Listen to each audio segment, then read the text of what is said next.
Hello viewers, today I am going to present the digestion and absorption of protein. Here are the classical examples of dietary proteins which are meat, fish and white portion of eggs.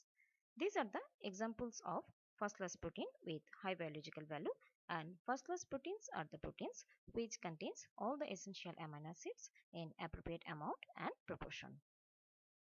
Proteins are the polymers of amino acids, and amino acids are linked together in a long polypeptide chain by peptide bond. Now here are the lists of proteolytic enzymes that are present in gastrointestinal tract and aided in the digestion of protein. In gastric juice we find pepsin. In pancreatic juice there are trypsin, chymotrypsin, carboxypeptidase and elastase. Then in the Succus entericus or small intestinal juice contains Aminopeptidase, Dipeptidases, Tripeptidases and Enteropeptidases. Here are two kinds of peptidases. One is Exopeptidases and another one is Endopeptidases. Endopeptidases are the enzymes that break down the internal peptide bonds of protein molecule to produce smaller polypeptides and peptides. For example, pepsin, trypsin, chymotrypsin, carboxypeptidases, tripeptidases, dipeptidases and elastases. Now, exopeptidases are the enzymes that breaks down the terminal peptide bonds of protein molecule to releases the amino acids. For example, carboxypeptidase and aminopeptidase.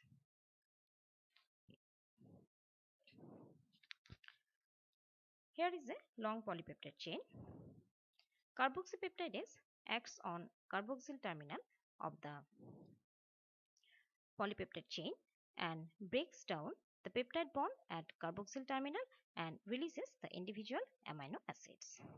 Similarly, aminopeptidases acts on the amino terminal of polypeptide chain and breaks down the peptide bond at amino terminal and releases the free amino acids from the amino terminal. And these are the internal peptide bonds which are broken down by the endopeptidases like pepsin, trypsin and releases individual or small polypeptides or peptides.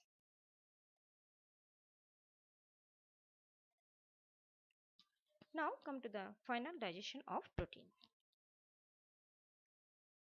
First of all, in the mouth, no digestion of protein food occurs within the mouth due to the lack of proteolytic enzymes in saliva. Then from mouth, food enters into the stomach and protein digestion starts from our stomach. First, gastric hydrochloric acid causes denaturation of dietary protein to make them or to make protein food more accessible to the proteolytic enzymes or more manageable for the proteolytic enzyme activity. Then gastric hydrochloric acid activates the inactive pepsinogen to active pepsin. Finally, active pepsin acts on dietary proteins and convert them into partially digested protein. Those are proteases, peptones and few polypeptides. Pepsin provides only 10 to 20% of the total protein digestion.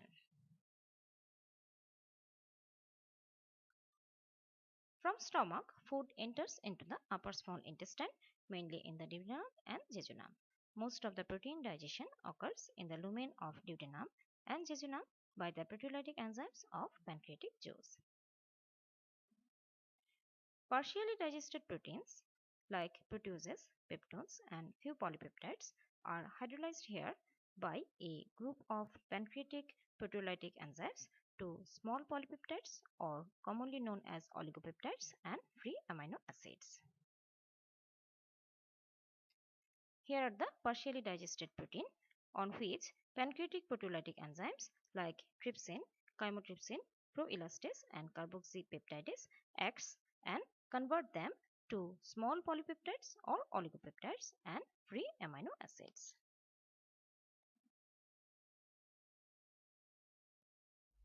Both the trypsin and chymotrypsin split protein molecules into small polypeptides. Carboxypeptidase then cleaves the individual amino acids from the carboxyl terminal of the polypeptides, and proelastase in turn is converted into elastase, which then digests elastin fiber that partially hold the meats together. Now, the final digestion of small polypeptides or oligopeptides occur within the intestinal lumen by the brush border enzymes. Brush border are consisting of as many as thousands of microvilli. Ultimately, the microvilli covered surface of enterocyte are known as brush border. In the membrane of each of these microvilli, there are multiple peptidases enzymes. Two types of peptidases enzymes are especially important. One is aminopeptidase and several dipeptidases. Now, aminopeptidases and dipeptidases, which are present in the small intestinal secretion or Succus entericus, acts upon oligopeptides and convert them to amino acids, dipeptides and tripeptides. Only a small percentages of the proteins are digested all the way to their constituent or to their monomeric unit amino acids by proteolytic enzymes of the pancreas and intestinal juice, but most remains and dipeptides and tripeptides.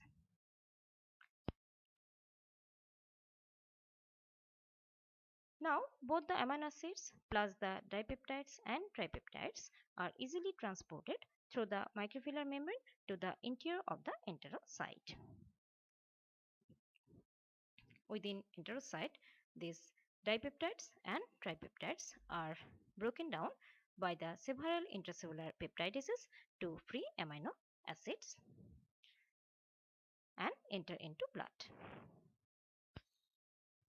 Now, after complete digestion of protein, here is the final end product of protein digestion, that is only amino acids. Now, I am going to describe the process of absorption of protein. We know there are two sides of absorption.